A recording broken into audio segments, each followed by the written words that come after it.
Phone call receive করে নিজ ঘর থেকে বেরিয়ে এলো জাফরিন। আজ পুরো দিন বাসায় অনেক মানুষ ছিল। চারিদিকে এখনও খাবারের গন্ধ। এটু খাবারগুলো যেখানে ফেলা হয়েছে সেখানে কুকুরদের একটা দল ঝগড়া বাঁধিয়েছে। কেউ একজন লাঠি দিয়ে এগিয়ে গিয়েছিল তাদের মারতে। জাফরিন না করেছে, তাদের খেতে দিতে বলেছে সে। প্রতিটি প্রাণীর রিজিক নির্দিষ্ট থাকে, তাদের এখানে রিজিক আছে বলে এসেছে। বড় লোকটা জাফরিনের কথায় নিজের মুখটা বিকৃত করল।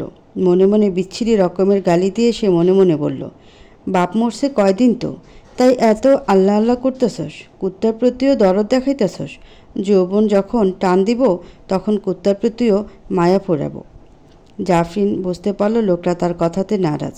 সেখান থেকে চলে এলো সে, কারণ কল কেটে গেছে। ঘরের বারান্দাতে আসতেই তার ফুপুর সাথে দেখা হলো। সে একটা বিচার নিয়ে এসেছে। আজ এত মানুষ খেয়েছে, অথচ তার বড় মেয়ের জামাইয়ের চাচাতো ভাইয়ের শালার বন্ধু এক টুকরো হাড়ের মাংস দিতে বলেছিল, কেন দেওয়া হয়নি তাকে? এ নিয়ে তার মেয়ের জামাই ভীষণ রাগ করেছেন। সে এখনও খায়নি, এত এত মানুষের সামনে তার মেয়ের জামাই ছোট হলো না? যদি অপমান করার ইচ্ছেই থাকে তবে কেন দাওয়াত করে আনা হয়েছে? ফুপুর কথা শুনে তিন বোন বেশ কাতর চোখে তাকিয়ে রইল। তিন বোনের চোখেই পানি ছলছল করে উঠছে। নিশ্চয়ই তাদের স্মৃতিতে ভেসে উঠেছে বাবার বলা সেই কথাগুলো। বছর দুয়েক পূর্বে তাদের বাবা যখন ছুটিতে এসেছিলেন তখন তার বোন ভাগ্নিদের সমেত সবাইকে দাওয়াত করে আনেন। কোরবানির ঈদে তাদের ভাগে পাওয়া সম্পূর্ণ মাংস চড়িয়ে দেওয়া হয় বড় বড় পাতিলে। ঈদের পরদিন থেকেই চলে অতিথি আপ্যায়ন। তখন সবাই কতনে সম্মান করত জাফরিনদের। এই ফুপু চাচারাই তাদের মা ছাড়া কথা বলতেন না। ফুপুরা আসার সময় কত কিছু নিয়ে আসতেন। কারোর বাড়ির গাছের আম বা কারোর বাড়ির নারিকেল, নিজ হাতে বানানো পিঠা কিংবা নানান ধরনের খাবার। দাওয়াতের পর যখন সবাই যার যার মতন চলে গিয়েছিল তখন জাফরিনের বেশ মন খারাপ হয়েছিল। বাবার পাশে বসে বলেছিল, আব্বা আর 2 দিন ওদের থাকতে বলতেন, সবাই কত ভালো। বড় 2 বোন সায় দিয়েছিল, কিন্তু আজমল সাহেব 3 মেয়েকে কাছে ডেকে নিয়ে বসিয়েছিলেন তার পাশে।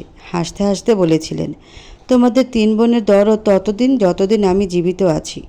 আমার মৃত্যুর পর দেখতে পারবা দিন দুনিয়া কতটা কষ্টের, এই আত্মার আত্মীয়রা কতটা ভালো। আরে মা, এরা তো অমন করবে যে আমার 40 দাওয়াতে এসে বলবে অমুকে খায়নি তমুকে হাড্ডি খায় না, তাকে হাড্ডি কেন দিল, কিংবা আমি দ্বিতীয়বার দই চাইলাম দিল না। কন্যাত্রী একে অপরের দিকে তাকালো। এখন অবধি তাদের খাওয়া হয়নি, তারা জানেও না কি হচ্ছে অপর দিকে। পুরো দিন বিভিন্ন মানুষ এসেছে, তাদের সান্ত্বনার বাণী শুনিয়েছেন, তারা মাথা নিচু করে শুনেছে। অথচ কেউ তো জিজ্ঞেস করলো না তারা খেয়েছে কিনা। বাড়ির গেটের দিকের ঘরটায় দই পাতা হয়েছে। মন 2 দুধ কিনে এনে নিজ হাতে পাতা দই যাতে দ্রুত হয় এজন্য খড় দিয়ে ঢেকে রাখা হয়েছিল। ফুপুর অনুরোধে বড় আপা গিয়ে তার সেই দুলাভাইয়ের হাত ধরে অন্যের পক্ষ হয়ে মাফ চাইলেন। জাফরিন বিষয়টা নিতে পারবে না বলে মেঝো আপা তাকে কিছু জানায়নি। তারা 2 বোন আপাতত কোনো ঝামেলা বা কথা চায় না। এইটুকু না করলে তার ফুপুও খাবে না, অপরদিকে কথার পর কথা সৃষ্টি হবেই। ইভান পাশে বসিয়ে জাফরিনের প্লেটে খাবার তুলে দিচ্ছিল। সেই মুহূর্তে তার ফোনে কল এলে জনসমাগম এড়াতে সে কিছুটা দূরে চলে যায়। সবাই খাবার টেবিলে বসার পর একজনকে পাঠানো হলো দই আনতে। সে দই নিতে ফিরে আসার মিনিট 10 পরেই ঘরে জ্বলে উঠল আগুন। পুরো টিনের ঘরে দাও দাও করে আগুন জ্বলে উঠেছে ভেতর থেকে। বিকট শব্দ হলো ঘরে, সাথে সাথে পুরো বাড়ির বিদ্যুৎ চলে গেল। আগুনের প্রকোপ থেকে মোটামুটি কেউ টিকতে পারল না। সব থেকে বেশি আহত হলো জাফরিন। সে দাঁড়িয়েছিল ঘরের পাশটাতেই। আগুনের তাপে গায়ে থাকা জর্জেটের ওড়না পুড়ে তার হাতের চামড়ার সাথে লেগে গিয়েছিল। সে না বুঝে হাত থেকে কাপড় সরানোর চেষ্টা করলে তার বাঁ হাতের কোণের দিকের চামড়াটা বেশখানি উঠে এলো। নিজের আঘাতে ক্লান্ত জাফরিন একপাশে পড়ে গঙ্গাতে লাগলো। ততক্ষণে হইচই শুরু হয়েছে। বাড়ির পাশে থাকা বালি দিয়ে নেভানোর চেষ্টা চলছিল। আশার বাবা সেদিক দিয়ে যাওয়ার সময় খেয়াল করলো জাফরিন একপাশে পড়ে আছে, কিন্তু ব্যথায় কাহিল সে। কাউকে ডাক দিতে গিয়েও সে দিল না, নিজ হাতেও তাকে ডাকলো না। এই মেয়ের প্রতি তার অনেক দিনের রাগ জমে আছে। এই রাগকে সে দমন করতে পারছে না। তার অবচেতন মন বারবার তাকে একটা আদেশ দিয়ে চলেছে। সে 2 মন 2 দশায় পড়ে রইল। আর তার সম্মুখে ব্যথায় কাতর জাফরিন। নিজের চোখের সামনে আগুন দেখে দ্রুত গাড়ি থেকে বেরিয়ে এলো মাসুদ। এক সময় নিজ চোখের সামনে মানুষের শিরোচ্ছেদ দেখেছে সে। মৃত্যুকে খুব কম ভয়। ওসবের তুলনায় সামান্যতম আগুন দেখে ভেতর বেশ অস্থির হয়ে গেল সে। তার মনকে স্থির করতে পারল না। সে একবার ভাবছিল তার ভেতরে যাওয়া উচিত, কিন্তু সে তেমন আঞ্চলিক বাংলা বুঝে না। কাকে কি বলবে যদি তাকে কেউ চিনে ফেলে? আবার মনে হচ্ছে এই সময় তার ভেতরে যাওয়া উচিত। অনাকাঙ্ক্ষিত কোন এক অস্থিরতা তাকে গ্রাস করে নিল। মুহূর্তেই সম্বিত ফিরে পেল সে। নেট ঘেটে নাম্বার বের করে কল দিল ফায়ার সার্ভিসে। 5 মিনিট পার হলেও যখন আগুন খুব একটা আয়ত্তে এলো না, তখন আর সে দাঁড়িয়ে থাকতে পারল না। দ্রুত পা বাড়ালো বাড়ির দিকে। গেটের কাছাকাছি যেতেই অ্যামেলি পেছন থেকে ডাক দিল তাকে। সাথে রয়েছে আরও কয়েকজন। অ্যামেলি বুদ্ধিমতী মেয়ে। সে হাত ধরে টেনে নিয়ে এলো মাসুদকে। কিছুটা দূরে এসে তাকে অনুনয়ের সুরে বলল, স্যার, আমাকে ভুল বুঝবেন না, কিন্তু এভাবে আপনার ও বাড়িতে যাওয়া উচিত হবে না। আমরা যে কাজের জন্য এসেছি এটাতেই আমাদের মনোযোগ দেওয়া উচিত। ওনাদের ব্যক্তিগত পারিবারিক ব্যাপারে আমাদের হস্তক্ষেপ উচিত হবে না। এমিলির কথায় তার বেশ রাগ হলো। সে রেগে তাকে কিছু কথা শোনাতে চাচ্ছিল, কিন্তু পরক্ষণে ভাবল এমিলির কথাটা ঠিক আছে। এখন রাত বেশ ভালো হয়েছে। এই মুহূর্তে সে বা তারা যদি বাড়ির ভেতরে যায় তবে সবার প্রশ্নের মুখে পড়তে হবে। হাতের মুঠ শক্ত করে সে দাঁড়িয়ে রইল দাউ দাউ করে জ্বলতে থাকা আগুনের দিকে। কিছু সময় পরও যখন দমকল বাহিনী এলো না, তখন আর সে অপেক্ষা না করে এগিয়ে গেল বাড়ির দিকে। পুরো বাড়িতে বিদ্যুৎ সংযোগ না থাকার কারণে কে কোথায় আছে সেটা কেউ বুঝতে পারছিল না। শুধুমাত্র বাচ্চাদেরকে একটা নিরাপদ জায়গায় নিয়ে যাওয়া হয়েছে। জাফরিনের খবর তখনও কেউ নেয়নি। কিছু সময় পর আশার বাবা ফিরে এলো গেটের দিকটায়। ওদিকে থাকা জিনিসপত্রের তখন দাও দাও করে জ্বলছে আগুন। জাফরিনকে সেখানে পড়ে থাকতে দেখে সে এবার আর পিছপা হলো না। সে এবার প্রায় জ্ঞানহীন জাফরিনকে তুলে নিয়ে এগিয়ে গেল জ্বলন্ত আগুনের দিকে। অন্তত এই মুখটা কমলে কথা বলার বা প্রতিবাদ করার মুখ থাকবে না। এই এক আগুনে না হয় কিছুটা লাভ হোক। মানুষ পোড়ার এতটা বাজে গন্ধ হতে পারে জানা ছিল না গাড়িতে উপস্থিত থাকা কারোর। মেয়েটা এখনও ব্যথায় কাতর। ঝাপটে ধরে আছে অ্যামেলির হাত। মাসুদ ড্রাইভারকে দ্রুত নিকটস্থ কোনো হাসপাতালে নিয়ে যেতে বলল, যেখানে প্রাথমিক চিকিৎসা দেওয়ার পর তারা শহরের দিকে যাবে। এ দেশীয় যে লোকটা তাদের সব দায়িত্ব পালন করেছে সে জানালো সদর হাসপাতালে নিতে। ওখানে ডাক্তার পাওয়া যাবে।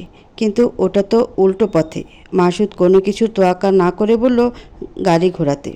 জাফরিনদের বাড়ি পার হওয়ার সময় খেয়াল করলো আগুন নিভেছে। দমকল বাহিনী এসেছে, তবে হয়তো তারা এখনও জানে না যে জাফরিন নিখোঁজ। বাড়ির চারপাশে মানুষ গিজগিজ করছিল। তাদেরকে পাশ কাটিয়ে সাহসা করে এগিয়ে গেল তাদের গাড়ি। হাসপাতালে পৌঁছানোর পর প্রাথমিক চিকিৎসা দেওয়া হলো। ডাক্তার জানালেন রোগীর শারীরিক দুর্বলতা রয়েছে, তার পর্যাপ্ত পরিমাণে বিশ্রামের প্রয়োজন, কিন্তু তার হাতে বেশ ক্ষত সৃষ্টি হয়েছে। এই ক্ষতটা তাকে ভোগাবে। কনুয়ের নিচ থেকে কবজি অবধি জায়গায় সৃষ্টি হয়েছে ক্ষত। ভিকটিমের গায়ে থাকা লিলেনের কামিজের জন্য তার হাতে দ্রুত আগুন লেগে যায়। সে হয়তো আগুন নেভানো বা ছাড়ানোর উদ্দেশ্যে হাত পরিষ্কার করেছিল, যার কারণে কাপড় চামড়ায় বসে যায় এবং চামড়া সমেত উঠে এসেছে। মাসুদের কপালে চিন্তার রেখা ফুটে উঠেছে। সে ভ্রুকুচকে জিজ্ঞেস করল, নিচ থেকে ভালো হবে? উন্নত চিকিৎসার প্রয়োজন। আপনি প্রাথমিক চিকিৎসা দিন, আমরা কিছুক্ষণ পর শহরে ট্রান্সফার করতে যাচ্ছি। আপনাদের ইচ্ছে, তবে আশা করছি খুব দ্রুত সুস্থ হয়ে যাবে। ডাক্তারের চেম্বার থেকে বেরিয়ে আসার পর অ্যামেলি এগিয়ে এলো মাসুদের দিকে। সম্মুখে দাঁড়িয়ে বলল, স্যার, মিস শিকদারের জ্ঞান ফিরেছে। সে আপনার সাথে কথা বলতে চাচ্ছেন। উনি ওনার হাতের দাগ দেখেছেন। হাতের দাগ তো থেকে যাবে, প্লাস্টিকের সার্জারি করালে কি ঠিক হবে? স্যার, ওনার প্রতি আপনার এত চিন্তার কোনো কারণ নেই। তুমি জানো, এই মেয়ের কিছু হলে আমি বা আমার কিছুই থাকবে না। She is a profitable perfect for me. যে কোনো মূল্যেই তাকে আমার সুস্থ সবল চাই। ওনার সকল কাগজপত্র রেডি করে ফেলো। ওনার ফ্যামিলিকে খবর পাঠাও উনি এখানে আছে, এবং খুব দ্রুত যেন সে তার বাবার কর্মস্থলে ফিরে যায়। স্যার, মিস শিকদারের এতটা একাডেমিক যোগ্যতা নেই যে সে আমাদের অফিসে জব করবে। আমি বলিনি সে আমাদের সাথেই কাজ করবে। তা লেখাপড়ার জন্যই সে যাবে। বাই দ্য ওয়ে, তোমাকে বেতন দিয়ে নিশ্চয়ই আমি মুখে মুখে তর্ক করার জন্য রাখিনি। তোমার কাজ আমার সকল কথা অনুসারে কাজ করার। নিজের স্থান ভুলে না যাওয়ার কথাটা মনে রেখো। মাসুদের কথায় হারিকেনের শেষ সলতের মতন দপ করে নেমে গেল এমিলি। এই ব্যক্তিটা আর যাই বুঝুক মন বোঝে না। যদি বুঝতে পারতো তাহলে আজ এভাবে বলতো না। মাথা নিচু করে সে বলল, সরি স্যার, আমি খেয়াল রাখব। আপনি কি যাবেন মিস শিকদারের সাথে কথা বলতে? মাসুদ তার কথার কোনো জবাব না দিয়ে হন হন করে বেরিয়ে এলো হাসপাতাল থেকে। গাড়ির কাছে এসে সিগারেট ধরিয়ে বেশ কিছু সময় বসে রইল সে। আপাতত তার কিছুটা স্বস্তি হচ্ছে। দমকল বাহিনীকে কল দিয়ে তারা চলেই যাচ্ছিল, কিন্তু তখন তাদের মাঝে থাকা একজনের দৃষ্টিতে পড়ে কেউ একজন একটা মেয়েকে আগুনের দিকে টেনে নিয়ে যাচ্ছে। দ্রুত পায়ে সে ওদিকে এগিয়ে যেতেই দেখতে পায় যে লোক আগুনের কাছাকাছি টেনে নিচ্ছিল। সে দৌড়ে পালাচ্ছে। এরপর সে জাফরিনের চেহারা দেখতে পায়। বাড়িতে তখন বেশ হট্টগোল। এত কিছুর মাঝে সে ভদ্রলোক মেয়েটাকে পাজা কোলে নিয়ে বেরিয়ে আসে। মাসুদ সমেত বাকিরা তাদের দেখে দৌড়ে গিয়ে উদ্ধার করে দুজনকে। ফোন বের করে মাসুদ কল দিল তার বন্ধু কুঞ্জকে। এখানে আসার পর গত কয়েকদিনে বেশ কিছু সত্যের মুখোমুখি হয়েছে সে। প্রথমত, তার দাদাভাইয়ের এখানে আরও একটি পরিবার রয়েছে, স্ত্রী সন্তানও রয়েছে, যারা খুব কষ্টে দিন পার করছে। বছর তিনেক পূর্বে তার বাড়ির বড় ছেলে বাড়ি বন্ধক রেখে লাখ 30-এর মতন টাকা নিয়ে চলে গেছে কোথাও। ধার দেনা এবং ফসলি জমি বিক্রি করে অনেকটা ঋণ শোধ করলেও তারা এখনও বেশ বিপদে রয়েছে। এখনও 10 লাখ টাকা ঋণ। শুধু তাই নয়, মেয়ের বিয়ের দায় কিংবা বৃদ্ধ মায়ের চিকিৎসা সব মিলিয়ে তার দাদার বড় ছেলে বেশ বিপদের মধ্যে রয়েছে সে বুঝতে পারে। গতকাল রাতেও পাওনাদার এসেছিল। তাদের বেশ কড়া ভাষায় কথা শুনিয়েছেন। মাসুদ তাদের ঋণ শোধ করে দিতে চেয়েছিল, কিন্তু বৃদ্ধ রাজি হয়নি। যে বাবা তাদের সাথে কোনো সম্পর্ক রাখেনি, জন্মের পর থেকেই তার বাবা ডাকটা কেড়ে নিয়েছে, সে লোকের টাকা কোন মুখে নেবে? মাসুদ তাদের সাথে খুব একটা কথা বলতে পারেনি ভাষাগত সমস্যার কারণে, কিন্তু ভেবেছিল আজ বলবে, অথচ তাও হলো না। কল রিসিভ করে কুঞ্জ বলল, প্রেমিক পুরুষ কি খবর? মমতাজকে নিয়ে ফিরবি কবে? এখানে সমস্যা হচ্ছে। সবটা বলার পর কুঞ্জ বলল, তবে তো ওদের পরিবারের সবাই নিরাপত্তাহীনতায় আছে। হ্যাঁ, এবার কি করা যায়? শোন, তুই ওদের সাথে সরাসরি যোগাযোগ করিস না। এতে তোর মোটিভটা সামনে না এলেও হয়তো কেউ ভালো দৃষ্টিতে দেখবে না। তাছাড়া যা বলেছিস, ওর ফ্যামিলিও খুব একটা ভালো না। আমি চাচ্ছি আমরা পূর্বের প্ল্যান মতো এগিয়ে যাব। বেশ, তবে তাই হোক। ফিরে আয় তবে আগামীকাল। দিন 2-1 দেরি হবে। একটা কাজ করতে পারবি আমার জন্য? বলে ফেল। একটা ফ্ল্যাট রেডি করতে হবে 4 জনের জন্য। এটা মাথায় রাখবি। বাবা বা দাদা যেন না জানে, এমনকি আমার পরিবারের কেউ নয়। বিয়ে করে বউ নিয়ে ফিরছিস নাকি? ধরে নে তাই। কিছু সময় পর আগুন নিয়ন্ত্রণে এলে একে অপরের খোঁজ নিচ্ছিল। আগুন লেগেছিল খড়ের গাদায় থেকে। রান্নার জন্য আনা বেচে পাট খড়ি দাঁড় করানো ছিল ঘরের ভেতরে কারেন্টের লাইনের পাশে। প্রথমে খড়ের গাদায় আগুন, ধীরে ধীরে পাট খড়ি, এরপর বিদ্যুতের লাইনে গেলে মোটামুটি বিস্ফোরণ ঘটেছে। ইভানের বাবার হুট করে মনে হলো তিনি দেখেছিলেন কাউকে সিগারেট হাতে ঘরে যেতে। তার অসাবধানতার কারণে আজ এত বড় বিপদ এসেছে। কিন্তু জাফরিন যে তাদের সাথে নেই, এটা তখনও কেউ খেয়াল করেনি। জাফরিনের মায়ের নাম্বারে কল এলে টনক নড়ল সবার। ইভানকে নিয়ে দুই দুলাভাই এগিয়ে গেল হাসপাতালের উদ্দেশ্যে। বাড়িতে তখন কান্নার দমক আরও একবার বেড়ে গেল। একে তো বাড়ির মেয়ে হাসপাতালে, তাদের মনে প্রশ্ন উকি দিতে লাগলো, কে তাকে হাসপাতালে নিয়ে গেল, কিংবা কখন নিয়ে গেল, কি হয়েছে মেয়েটার? যে কল দিয়েছিল সে জানিয়েছে মেয়েটা অজ্ঞান অবস্থায় আছে। হন্তদন্ত হয়ে হাসপাতালে প্রবেশ করতেই ইউবানদের জানানো হলো যে রোগীকে ইমার্জেন্সি থেকে কেবিনে শিফট করা হয়েছে। জাফরিন তখন 2 চোখ বন্ধ করে শুয়ে আছে। কেবিনে সবার পূর্বে প্রবেশ করলেন বড় দুলাভাই। সবার মতেই তিনি একজন বুদ্ধিমান মানুষ, যে সকল পরিস্থিতিতে নিজেকে সামলাতে জানে, কিন্তু তিনি নিজেও মেয়েটার হাত দেখে চমকে উঠেছে। কারো উপস্থিতি টের পেয়ে জাফরিন তাকিয়ে দেখতে পেল তার ভাইয়েরা এসেছে। তাদের সাথে অ্যামেলি কিছু সময় পর দেখা করলো। তাদের সাথে অ্যামেলির কি কথা হলো জাফরিন জানে না। কিছু সময় পর ইউবান এগিয়ে এসে জাফরিনকে বলল, তুমি কি দেখেছিলে কে তোমাকে টেনে আগুনের দিকে নিয়ে যাচ্ছিল? জাফরিন নিবু নিবু চোখে তাকিয়ে বলল, দেখেছি দাদাভাই, কিন্তু কি লাভ? সে যে আমার আপন রক্ত, আমার নিজের চাচা। বিয়ের পর একজন মেয়ে তার স্বামীকে শারীরিক সম্পর্কের জন্য বলতে পারে না। এটা এই সমাজের ট্যাবু। স্বামীর ইচ্ছে হলে তাকে কাছে টেনে নেবে, নইলে থাকুক না স্ত্রী পড়ে খাটের একটা পাশে। অথচ প্রতিটি মানুষের কিছু চাহিদা থাকে। এসব নিয়ে যদি কোনো মেয়ে ভুলেও কিছু বলেছে, তবে সমস্ত পরের কথা নিজ পরিবার তাকে নিয়ে নানান ধরনের কথা বলা শুরু করে দেয়। বাড়ির অন্য বউরা আঁচলে মুখ ঢেকে তাকে নিয়ে তামাশা করে, কিংবা শাশুড়ি ছিছি। পোড়া হাতটা নিয়ে জাফরিন বসে আছে তার বড় বোনের বাড়িতে। এ বাড়ির বড় বউ তার বড় আপা জেমিয়ার বেশ কদর রয়েছে। এই কদরের কারণটাও জাফরিন বুঝতে পারে। জাফরিনের বাবা না চাইতেই তার মেয়ের শ্বশুরবাড়ির সবাইকে উপহারের নামে পাঠাতো অনেক কিছু। বাবার মৃত্যুর পর তার আপাও বেশ কিছু স্থাবর অস্থাবর জিনিসের মালিক হয়েছে। এজন্য তার শাশুড়ি তাকে সমীহ করেই চলে। অপরদিকে তার বড় আপা যেন মাটির মানুষ, মাটি নয় কাদা মাটি। তাকে যে রূপ দেওয়া হয় সেভাবেই থাকে। তাই এ বাড়িতে জাফরিনদের বেশ সম্মান দেওয়া হয়। ভাগ্নের সাথে বসে তাকে অঙ্ক বুঝিয়ে দিচ্ছিল সে। এমন সময় পাশের ঘর থেকে এসব ছিমূলক কথা শুনতে পেল সে। দুলাভাই সবেমাত্র অফিস থেকে ফিরেছে। জাফরিনের শরীর ভালো না হওয়া সত্ত্বেও এক গ্লাস পানি এনে দিল। তোমার কেন আনতে হবে? আমি নিজেই নিয়ে নিতাম। পুরো দিন বসে আছি ভাই, ভালো লাগছে না। তবে একটু ছাদে যাও, কিছু খাবে? তোমার আপাকে বলি বানিয়ে দিতে। বাইরের খাবার তো নিষেধ। খেতে ইচ্ছে করলে আমি নিজেই বলবো ভাই। কিন্তু পুরো গ্লাসের পানি শেষ করে তার দুলাভাই জিজ্ঞেস করলেন, কি হয়েছে? কিছু জিজ্ঞেস করবে? মেজু ভাই নাকি থানায় মামলা দিয়েছে, স্বাভাবিক নাকি? ইউভান আর তোমার মেজু ভাই পরদিন সকালেই থানায় জানিয়েছে। আমি যেতে পারিনি কারণ তোমাকে নিয়ে ব্যস্ত ছিলাম। কি প্রয়োজন ছিল? আমি বা ইয়াকুব তোমার আপন ভাই নই? আমরা তোমার বোন জামাই, কিন্তু তোমার আপন ভাই থাকলে কি করতো? সে বসে থাকতো? ইউভান বসে আছে? শোনো, ঘটনাটা স্বাভাবিক নয়। তারা তোমাকে খুন করার চেষ্টা করেছে। এভাবে ছেড়ে দিতে পারি না। বাবা নেই, কিন্তু তোমার প্রতি আমার দায়িত্ব আছে। জাফরিন চুপ করে বসে রইল। এমন সময় পুনরায় ঘর থেকে রাগারাগি ভেসে আসছে। এবার তার দুলাভাই বলল, আমি অফিস যাওয়ার পর বাসায় কিছু হয়েছে? আপনাদের পারিবারিক ব্যাপার। তবে ভাই, আন্টির সাথে কথা বলুন। আর সূচনা আপু ভীষণ লজ্জায় আছেন, কিন্তু আপনি বুদ্ধিমান মানুষ, এই বিষয়ে আমার কথা বলা সমীচীন নয়। আপনি সবটা বুঝিয়ে তারপর আন্টিকে বুঝিয়ে বলুন। সূচনার বিয়ের বয়স প্রায় 1 বছর। স্বামীর সাথে সম্পর্ক ভালোও না আবার খারাপও না। তার স্বামী তাকে মেনে নিয়েছে না মেনে নেওয়ার মতন করে।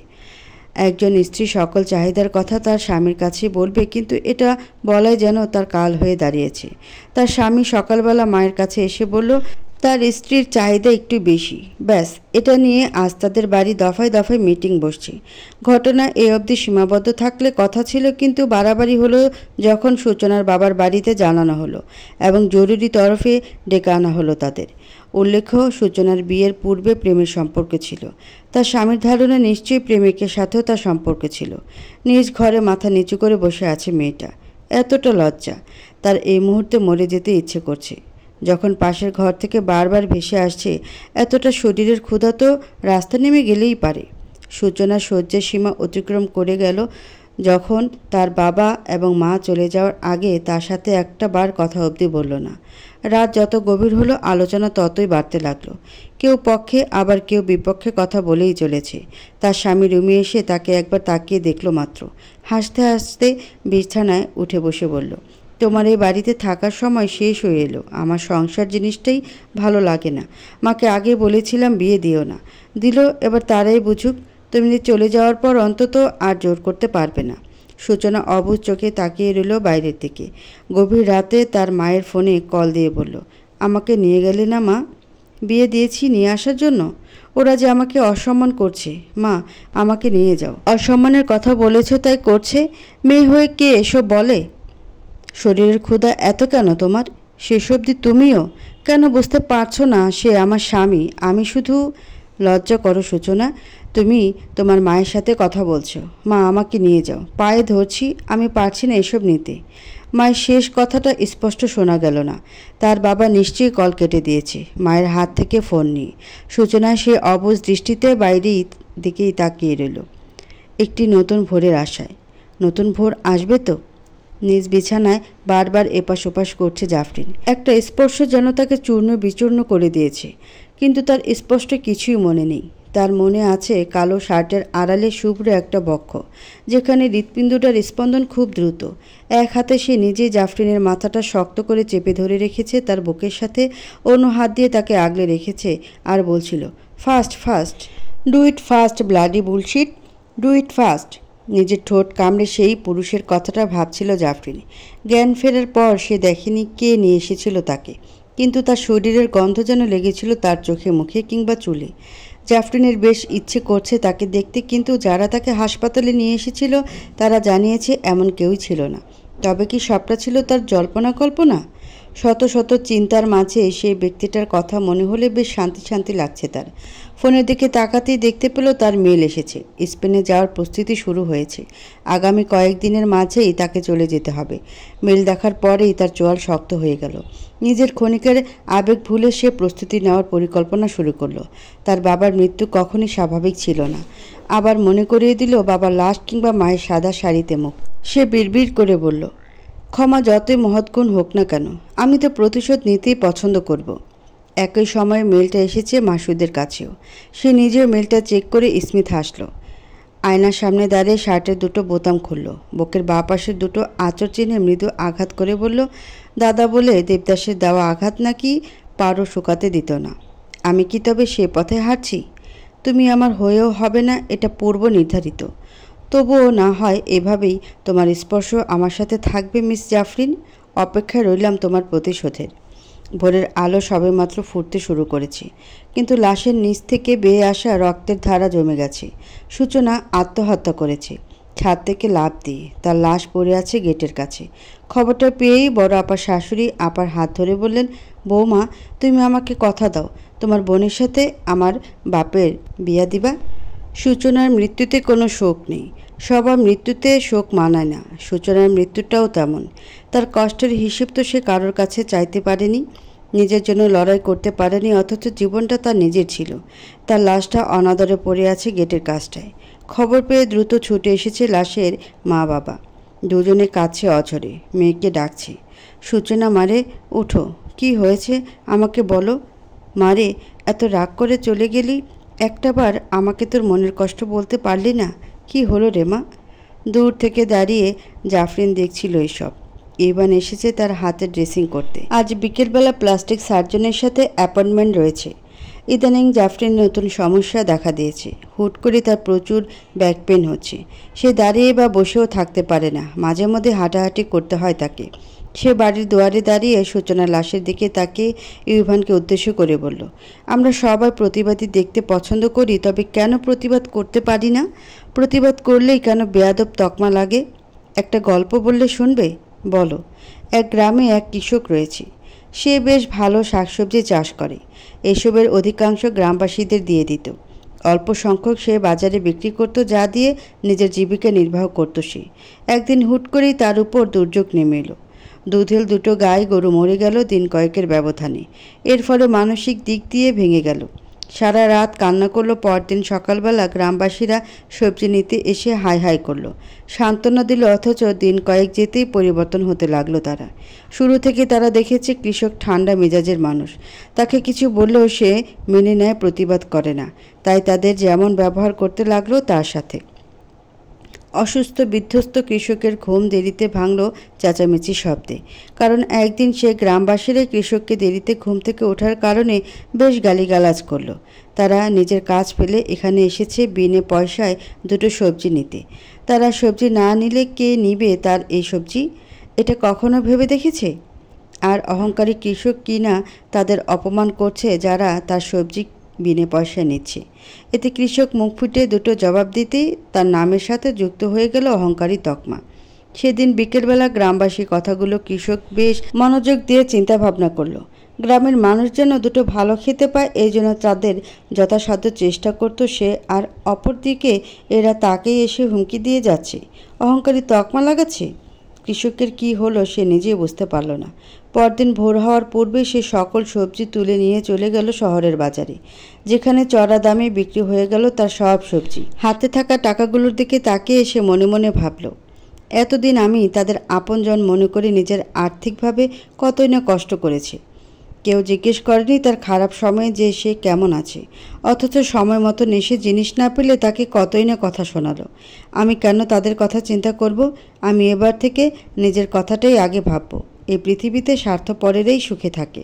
এরপর থেকে সে আর গ্রামবাসীদের কখনো বিনামূল্যে কিছুই দেয়নি। এর ফলে খুব দ্রুতই সবার কাছে সেই সব জিনিসের মূল্য দিতে লাগলো। বুঝলাম, কথায় আছে মাগনা দই খের পাই তালুই। যখন কোনো কিছুর বিনিময়ে কোনো কিছু দিতে হয় তখন মানুষ বুঝে। আর যারা সব সময় ফ্রি জিনিসে চলতে অভ্যস্ত তারা সেটার কদর করবে না, কারণ সে বুঝেও না অর্থের বিনিময়ে কেনা জিনিস বা অন্য শ্রম দিয়ে করা কাজের গুরুত্বটা কী হতে পারে। আর যারা বিভিন্ন সময় অর্থের বিনিময়ে কিছু ক্রয় করে তারা যেমন বুঝে নিজের অর্থের জ্বালা, তেমনি অন্যের শ্রমের মর্যাদাটাও দিতে জানে। এখানে অর্থ নয়, আমি বুঝিয়েছি সম্মানের কথাটা। একবার খেয়াল করতো, তুই কি ভেবেছিস কৃষককে পরবর্তীতে কেউ কিছু বলেনি? অবশ্যই বলেছে, কিন্তু তাদের কথায় পাত্তা না দিয়েও সে নিজের সিদ্ধান্তে স্থির ছিল। কারণ যারা ফ্রিতে সবজি নিত তারা ভেবেছিল হয়তো কটু কথা বলে সে রাগ করে হলেও দিবে, যেটাতে তাদের লাভ ছিল। যাক সেই কথা, এবার গল্পের মোরাল বলি। সূচনা আজ লাশ হয়ে পড়ে আছে, এতে কারোর দোষের থেকে ওর নিজের দোষ বেশি। হার মেনে নেওয়াটা কি ঠিক হলো?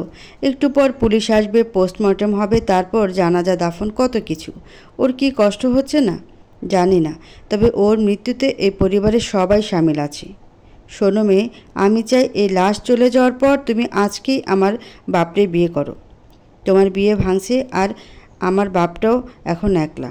আজ সন্ধেবেলায় কাজে ডেকে বিয়ে পড়ায় দিতে চাই। পেছন দিক থেকে আসা কথাগুলো শুনে জাফরিন বলল, আমার বিয়ে আপনার বাপের সাথে? মানে আমার আসিফরে বিয়ে করবা? সূচনার জামাই, তোমার বেয়াই? দুনিয়াতে ছেলের অভাব পড়েছে যে আপনার কাপুরুষ ছেলেকে বিয়ে করতে হবে আমার? প্রয়োজনে একজন সৎ রিক্সা চালককে বিয়ে করে সুখী হব, তবুও আপনার কাপুরুষকে বিয়ে করব না। মুখ সামলে কথা কও। আমি সূচনা না। আপনি ভাবলেন কি করে আপনার ছেলেকে আমি বিয়ে করব, যার বউ আজ আত্মহত্যা করেছে আর যার লাশটাও এখনও বাড়ির উঠোনেই রয়েছে? ওসব ব্যাপার না। বেটা মানুষের একটু দোষ থাকতে পারে। আমিও আমার স্বামীর দ্বিতীয় স্ত্রী আছিলাম। আপনি ছিলেন বলে অন্যকে থাকতে হবে এমন নয়। আপনার সাহস দেখে আমি অবাক হয়ে যাচ্ছি। বিয়া না বলে তোমার বোন এই বাড়িতে থাকতে পারবো? আমার বোন এই বাড়িতে না থাকলেই হবে। তার জন্য আমার বাবা যা রেখে গেছেন তা আপনার লোভের থেকেও অনেক বেশি। জাফরিনের শরীর রাগে দুঃখে কাঁপছে। সে তার বড় বোন জামাইকে সবটা জানালে সে ভীষণ রেগে গেল। ততক্ষণে পুলিশ এসে সূচনাকে নিয়ে গেছে। জাফরিন ব্যাগ গুছিয়েছে, ইউবানের সাথে বের হবে এমন সময় তার বড় বোন হাত ধরে বলল, জাফরিন যাস না, একটু দাঁড়া। আমি কি বলতে চাই একটু বুঝে নিয়ে তারপর না হয় যাস। কি বলতে চাচ্ছ আপু? এটাই যে দুই বোন একসাথে থাকবো, বাবা নেই, তোমার চোখের সামনে থাকলে তুমি শান্তি পাবে এসব? না আসলে আপু, আপনার শাশুড়ি যা বলেছে সে কথাটা আপনি এভাবে মেনে নিলেন? সে আমাকে আমার ছেলের কসম দিয়েছে, আর তুই যদি চলে যাস তাহলে আজকের পর থেকে আমাদের আর কোনো সম্পর্ক থাকবে না। এবার তার স্বামী রাগ করে বললেন, জেমি, যে যা বলে তাই শুনে নাচতে যাওয়ার অভ্যেস বাদ দাও। যেখানে আমি কিংবা ইয়াকুব পরের ছেলে হয়ে চিন্তা করছি কিভাবে তোমার বোনের জীবনটা সুখের করে তোলা যায়, আর তুমি ভাবছো তাকে ডুবাতে। এতে ক্ষতি কি? আপনার ছোট ভাই। আপা, আমি আপনাকে যথেষ্ট সম্মান করি, কিন্তু আজকের পর আপনার সাথে আমার কোনো সম্পর্ক রইল না। সূচনা আপুর জায়গায় আপনি আমাকে নরক বাস করাতে চাচ্ছেন, যার জন্য মেয়েটা মরেই গেল। কিন্তু দুঃখিত, আমি আপনার কথাটাই রাখলাম। আজ থেকে আমি আপনার কেউ নই, না আপনি আমার। আম্মা, আপনি চাইছেন আপনার ছোট মেয়ের জন্য আমার জীবনটা নষ্ট হয়ে যাক? আমার স্বামী সন্তানদের নিয়ে আমি সারাদিন অশান্তিতে থাকি? বড় মেয়ের কথা শুনে জাফরিনের মা জিজ্ঞেস করলেন, জাফরিনের জন্য তুমি কেন অশান্তিতে থাকবে? ও তো আর তোমার সংসারে গিয়ে বসে রয়নি। কিছুক্ষণ আগে মা এসে সরাসরি বলে গেছেন, জাফরিন যদি বিয়েতে রাজি না হয় তাহলে সে আমার হাতে এক গ্লাস পানিও খাবে না। বেশ তো, না খেলে দিবা না তুমি? এখানে জাফরিনকে টানার কোনো কারণ দেখছি না। তুমি কি এসব বলার জন্য আমাকে কল দিয়েছ? আপনি একটু বুঝিয়ে বলুন না, আপনার কথা সে শুনবে। ঠিক কী বলছো তুমি? তোমার দেবরের সাথে বিয়ের কথা? আম্মা, জাফরিনের বিয়ে ভেঙেছে একবার না দুইবার, আর ওর একটা ভবিষ্যৎ আছে। কি হবে বিদেশ পাঠিয়ে লেখাপড়া করিয়ে? সেই তো সেসব দিয়ে রান্নাঘরে দাঁড়িয়ে আগুনের তাপে রাখতেই হবে। এর চেয়ে এটা কি ভালো হয় না? সারা জীবন সে আমার সাথে থাকবে, আমি নিজে ওকে সবটা দিয়ে আগলে রাখবো। আখেরে কিন্তু লাভটা জাফরিনের হবে। কে জেনে শুনে বিয়ে ভাঙা মেয়েকে বিয়ে করতে চাইবে? আমার মেয়েকে নিয়ে তোমার চিন্তা করতে হবে না, নিজের সংসার মনোযোগ দিয়ে করো। তুমি স্বীয় স্বার্থ দেখতে দেখতে নিজের বোনের ক্ষতি চেয়ে বসছো। তোমাকে বিয়ে দিয়ে যে ভুল আমি করেছিলাম সেটার খেসারত আমার ছোট মেয়ে দিবে না, এটা মনে রেখো। এসব বলার জন্য এখানে আর কল দিবে না, অন্য কথা বলার হলে বলবে। মায়ের পাশে বসেছিল জাফরিন। বড় বোনের কথা শুনে কিছুটা স্তব্ধ হয়ে বসে রইল সে। কীভাবে বড় আপা এটা চিন্তা করতে পারে সে ভেবে পাচ্ছে না, অথচ দুলাভাই তাকে সাফ জানিয়ে দিয়েছে এটা কোনো দিন সম্ভব নয়। জাফরিনদের শহরের বাসায় কাজ ধরেছে। কিছুটা পরিবর্তন আনার পর এখানে একটা এতিমখানা বা বৃদ্ধাশ্রম করার চিন্তাভাবনা করছে জাফরিনের মা। খুব দ্রুত দেশের বাইরে চলে যাবে ছোট মেয়ে। বড় দুই মেয়ে নিজ সংসারে আগে থেকেই ব্যস্ত। তার দিন কিভাবে কাটবে? তার স্বামী এত কিছু রেখে গেছেন তার জন্য, অথচ এই সম্পত্তি এখন তার কোনো কাজের নয়। আত্মীয় স্বজনদের দিয়ে কি হবে? তাদের যথেষ্ট আছে। এমন কাউকে এসব দান করতে চান বা তাদের পিছনে খরচ করতে চায় যাদের সত্যিই নেই। অন্তত তারা যেন ভালো একটা জীবন পেতে পারে। এই শহরের ফুটপাতে অনেক জীবন রয়েছে যাদের থাকার স্থান কোনো ওভারব্রিজের নিচে। মাথা গোজার মতন একটা ঠাঁই, দুবেলা দুটো ভাত এবং বাচ্চাদের একটু একটু করে আরবি পড়া শেখাতে চান তিনি। জাফরিন জানে তার মা মৃত্যুর পরবর্তী সময়ের প্রস্তুতি নিচ্ছেন। ইদানিং খুব সামলে সিদ্ধান্ত নেন কিংবা কারোর সাথে কথা বলেন। মায়ের এমন পরিবর্তন জাফরিনকে বেশ টানে। সৃষ্টিকর্তার নিকট কাঁদতে কাঁদতে তার দু চোখের নিচে কালো দাগ বসেছে। রাতভর সে নফল নামাজে ব্যস্ত থাকে, কিন্তু নিজের সন্তানের প্রতি আরও শক্ত হয়েছেন। তার মেয়েদের নিয়ে অধিক চিন্তা করলেও কারোর নিকট প্রকাশ করেন না। যেমন আজ জাফরিনের চেকআপ আছে। প্লাস্টিক সার্জন জানিয়েছে তার হাতে সার্জারির প্রয়োজন রয়েছে। ক্ষত বিক্ষত হাত জাফরিন লুকিয়ে রাখে ওড়নার আড়ালে। সে হাতে মেহেদি পরতে বেশ পছন্দ করত, অথচ এখন চেষ্টা করে যতটা কম হাত দেখানো যায়। ইভান তাকে নিয়ে এসেছিল। গাড়িতে ওঠার পর বলল, তোর এই দাগটা দেখে জানিস কি মনে হয়? কি যেন চাঁদের গায়ে কেউ আঘাত করেছে। কিভাবে বুঝলি? এটাই সবাই বলে। ডায়লগটা পুরনো হয়েছে, নতুন কিছু ট্রাই করতে হবে। আর মাত্র 7 দিন আছে সেখানে। আমাদের কথা মনে হলে খারাপ লাগবে না?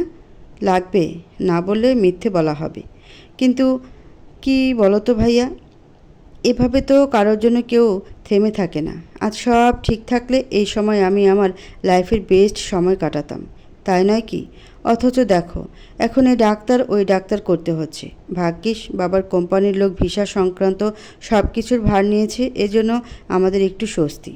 ইভান তাকিয়ে দেখল জাফরিন কান্না আটকে রাখার চেষ্টা করে চলেছে। অপরদিকে ইভান তাকে সামলে বলল, ফ্রুটস নিব? আছি তো কয়েকদিন, আবার দেখা পাই না পাই। চলো আজ কিছু রিচ ফুড খাবো। অসুস্থ শরীরের অসুখ কিছুই না যদি মন ভালো থাকে। মনের অসুখ মহামারী যা শরীরকে পুড়িয়ে ফেলে। হে ladies, drop it down. Just want to C you touch the ground. Don't be shy girl, go ব্যানাঞ্জা। Shake year body like a বেলি ড্যান্সার। লাউড মিউজিকের কারণে কুঞ্জ ঠিক মতন মাসুদের কথাগুলো শুনতে পারছে না। ক্লাব থেকে বেরিয়ে নিজের বাড়িতে বসে বলল, এবার বল কি বলছিস? এখন তুই ক্লাবে? আজ উইকেন্ড, তো ক্লাবে থাকবো না? তোর সাথে কে? আপাতত কেউ নেই। তবে নিজে ড্রাইভ করিস না, কেস খেয়ে যাবি। ট্রাফিক ভাঙার কারণে এখন আমি নিজে ছাড়িয়ে আনবো। বাদ দে এসব। তোর ওদিকের খবর কি? আজ 17 দিন হয়ে এলো, কবে ফিরবি? এই তো দিন 7 পর। আচ্ছা, তুই আমাদের শহরের বেস্ট প্লাস্টিক সার্জনের অ্যাপয়েন্টমেন্ট নিয়ে রাখবি। কেন? আমার চেহারা সার্জারি করে তোর চাঁদ মুখখানা বসাবো আমার মুখে। তুই প্রেমিক পুরুষ না, যেটা বলেছিস সেটা কর। তাদের নিয়ে আসছিস? দাদার প্রথম স্ত্রী? এখনও জানি না, তবে চেষ্টা করব। না হলেও একজন নিয়ে ফিরছি। তোকে যা বলেছি সেটা কর। ফোন রেখে দিয়ে মাসুদ বারান্দায় পা মেলে বসল। এই পরিবারের প্রতি তার আলাদা মায়া জন্মেছে। গ্র্যানি বা বাবা কি তাকে ভুল বুঝবে? সে যে সতীন এবং সৎ ছেলে সমেত পুরো পরিবার নিয়ে যাচ্ছে তাদের জন্য সারপ্রাইজ হিসেবে। হঠাৎ উঠে দাঁড়িয়ে পাশ ফিরতে সে কারোর সাথে আঘাতপ্রাপ্ত হলো। 60 ওয়াটের মৃদু আলোয় দেখল হাত 2 দূরে একটা মেয়ে দাঁড়িয়ে আছে, যার চোখ মুখে তীব্র ব্যথায় কুঁকে এসে বসে পড়েছে। ফোনের ফ্ল্যাশ জ্বলতেই মাসুদ দেখল শাড়ি পরিহিতা একজন বসে আছে মাটিতে, পায়ের বৃদ্ধা আঙ্গুল ধরে। বুঝতে বাকি রইল না মেয়েটার পায়ে আঘাত করেছে সে। তার কাছে যেতেই সে বলল, প্রয়োজন নেই, আমি সামলে নিতে জানি। ও দূরে দাঁড়িয়ে মেয়েটির বাবা সবটা দেখে মনে মনে ভাবলেন, এক সময় ওই বিদেশি নারী আমার থেকে আমার বাবাকে নিয়েছিল, আজ যদি আমি তার থেকে তার একমাত্র বংশধরকে নিয়ে যাই, তবে কি হিসেব বরাবর হবে না? আগামী 3 দিন পর জাফরিনের ফ্লাইট। এই সময়টা সে একান্তভাবে তার পরিবারের সাথে কাটাচ্ছে। মায়ের সাথে থাকছে অধিক সময়, ঠিক যেমন ছোটবেলায় থাকতো। ভাগ্নে ভাগ্নি সবাই এসে ভিড় জমিয়েছে তার কাছে। মেজো আপা ছুটি নিয়েছেন, বড় দুলাভাই এসেছে, আসেনি শুধু বড় আপা। সে শুধু জাফরিন নয়, প্রতিটি মানুষের সাথে রাগ করেছে। ভাগ্নির গালে লাল দাগ দেখে তাকে জিজ্ঞেস করলে সে বলে আসতে চেয়েছে বলে তার মা তাকে মেরেছে, কিন্তু বাবা তাদের নিয়ে এসেছে। এটাও জানতে পারে যে তার দাদি প্রতিদিন তার মাকে অনেক কথা শোনায়, মায়ের সাথে কথা বলে না, খাবার দিতে খাবার খায় না। সে চায় যেন জাফরিন বিদেশ না যায়, বিয়েটা হয়। এই জন্য দাদি তাদেরকেও বেশ করে কথা শুনিয়েছে। কথাগুলো শুনে বাড়ির প্রতিটি মানুষের মন খারাপ হয়ে গেল। জাফরিন ভেবেছিল যাই হোক তার চলে যাওয়ার খবর শুনে বড় আপা আসবেন। ছোট থেকে তার কাছে বেশি সময় থেকেছে, মায়ের কাছে কোনো কথা বলতে না পারলে বড় আপাকে বলেছে।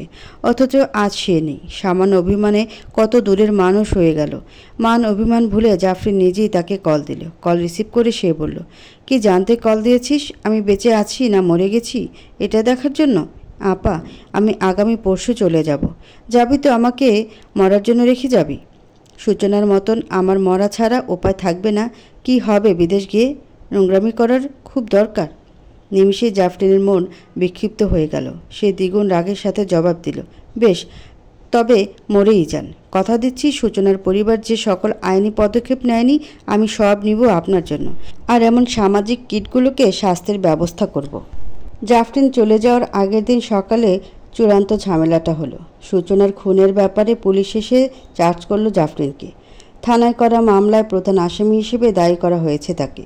অফিসার এসে জাফরিনকে জিজ্ঞেস করলেন, আপনি সূচনাকে চেনেন? জি। কত বছর যাবৎ তার স্বামীর সাথে আপনার সম্পর্ক? ঠিক কেমন সম্পর্কের কথা বলছেন? আমি কি একটু জানতে পারি? যেমন সম্পর্ক থাকলে একজন মেয়ে অন্য মেয়েকে আত্মহত্যা করতে মোটিভেট করতে পারে। আত্মহত্যা নিশ্চয়ই কোনো সুখকর কাজ নয় যে করতে মোটিভেট করলাম আর সে করে ফেলল। আর তাছাড়া আপনার কাছে কোনো ওয়ারেন্ট আছে আমাকে জিজ্ঞাসাবাদ করার? এমনি তো আপনার সাথে তামাশা করতে আসেনি ম্যাডাম। আপনি প্রশ্ন না ঘুরিয়ে সরাসরি জবাব দিন। আপনিও না ঘুরিয়ে সরাসরি প্রশ্ন করুন, আপনার সাথে ভিকটিমের স্বামীর কেমন সম্পর্ক? সে আমার বড় দুলাভাই আসলাম সাহেবের ছোট ভাই। তার সাথে আমার আর 5টা মানুষের মতন সম্পর্ক। আপনার বিরুদ্ধে অভিযোগ এসেছে আপনি এবং তার স্বামী দুজনে মিলে বাধ্য করেছেন ভিকটিমকে আত্মহত্যা করতে, কারণ আপনাদের প্রেমের সম্পর্ক চলছে 4 বছর যাবৎ। এবার জাফরিন না হেসে পারল না, ফিক করে হেসে বলল, একটু খোঁজ নিয়ে দেখলে জানতে পারবেন সম্প্রতি আমার বিয়ে ভেঙেছে এবং সেটাও আমার প্রেমের বিয়েই ছিল। এরপর গুঞ্জন উঠেছে আমার চাচাতো ভাইয়ের সাথেও আমার প্রেমের সম্পর্ক। আচ্ছা বাদ দিন এটাও। সব থেকে বড় কথা, ওই যে দেয়ালে যার ছবি দেখেছেন আমার সাথে, সে আমার মামাতো ভাই। তার সাথে আমার প্রেমের গুঞ্জন রয়েছে। আজ আবার এটা। আসলে আমি কনফিউজড। আমার প্রেমটা হয়েছিল কার সাথে? আপনি আমার সাথে মশকরা করছেন? জি না, আমি এটা বোঝাতে চাচ্ছি যে শোনা কথায় সব হয় না, আমার বিরুদ্ধে প্রমাণ তো লাগবে। ভিকটিমের মা আপনার বিরুদ্ধে অভিযোগ করেছেন, কারণ দুর্ঘটনার পরপরই আপনাদের বিয়ের কথা চলছে। একপাক্ষিক কিছুই হয়নি। আর তাছাড়া আমার এই বিষয় নিয়ে কিছুই বলার নেই। যদি করতেই হয় তবে সূচনার স্বামী এবং শাশুড়িকে জিজ্ঞেস করুন। ঠিক সেই মুহূর্তে জাফরিনের বড় মামা চলে আসেন। তিনি অফিসারের সাথে কথা বললেন। পরিচয় দেওয়ার পূর্বেই তাকে চিনতে পারেন। তিনি নিশ্চয়তা দেন এসবের সঠিকভাবে তদন্ত করার, কিন্তু জাফরিন এই মুহূর্তে দেশ ছেড়ে যেতে পারবে না বলেও জানান। আগামী সপ্তাহে কেস কোর্টে উঠবে, এরপর দেখা যাবে কি হয়। পুলিশ চলে যাওয়ার পর চিন্তার ভাঁজ পড়ল সবার কপালে, বিশেষ করে জাফরিনের মায়ের। আসলাম সাহেব সবটা জানতে পেরে দ্রুত ছুটে আসলেন তাদের কাছে। মামা সাহেব উপরস্থ কর্মকর্তা তার বন্ধুকে কল দিলে তিনি বললেন, যদি ভিকটিমের পরিবার থেকে কেউ একজন তাকে নির্দোষ বলে লিখিত দেয় তবে বাকিটা উনি দেখবেন, না হলে আগামী সপ্তাহ অবধি অপেক্ষা করা ছাড়া উপায় নেই। এবার আসলাম সাহেব সরাসরি কথা বলেন সূচনার পরিবারের সাথে। জাফরিনের কোনো দোষ নেই এতে তালুই সাহেব, আমি গ্যারান্টি দিচ্ছি এটা। আপনি সেদিন কোথায় ছিলেন? যেদিন আমার মেয়ে মারা গেল সেদিন তো আপনার শালি সেখানে ছিল, কারণ নিশ্চয়ই আপনি জানেন আমার শ্বশুর ইন্তেকাল করেছেন আর মেয়েটার জীবনে অনেক সমস্যা লেগে আছে। এই তো সে আগামীকাল স্পেনের উদ্দেশ্যে যাত্রা করবে, কিন্তু পুলিশ বিধি নিষেধ দিয়ে গেল। এভাবে মেয়েটার ভবিষ্যৎ নষ্ট করবেন না। আর আমার মেয়েটা যে মরে গেল। জাফরিনের মেজো আপা এই কথাতে ভীষণ রেগে গেলেন। সে কিছু বলতে যাচ্ছিল কিন্তু মামা নিষেধ করলেন। এই মুহূর্তে তাদের মাথা ঠান্ডা রাখতেই হবে। প্রয়োজন পড়লে নিচু হয়ে কথা বলতে হবে তাদের নিজেদের ভালোর জন্য। আপনারা যা ভাবছেন এমন নয়।